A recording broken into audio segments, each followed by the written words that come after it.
Bon, les garçons, je remets pas en cause votre bonne volonté, mais des imbéciles qui font des efforts, aussi grands soient-ils, ça reste des efforts d'imbéciles. Donc, rappel de quelques petites règles de base. Notre sport se joue à la main.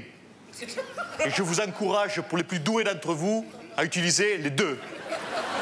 On me parle de Nicolas Canteloup. Et je vais le voir, je ne sais plus dans quel café-théâtre, un petit café-théâtre.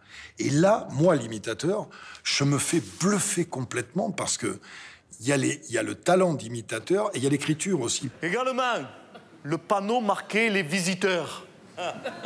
C'est pas l'affiche du film. C'est ce qu'on appelle le score. Je rappelle au passage que 36 est plus fort que 3.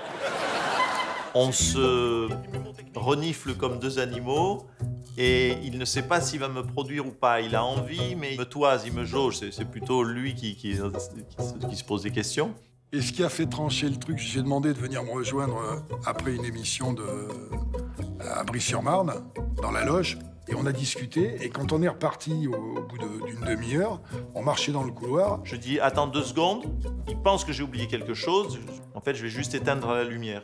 Et je me suis dit, un mec qui revient pour éteindre la lumière dans une loge dont il a rien à foutre, c'est un mec bien élevé, tu vois ce que je veux dire? C'est tout con, hein, mais ça a beaucoup influé. Et depuis, avec mes enfants, je fais la même chose. Vous savez bien la lumière, voilà. C'est un peu comme quoi des choses parfois anodines peuvent changer peut-être un destin.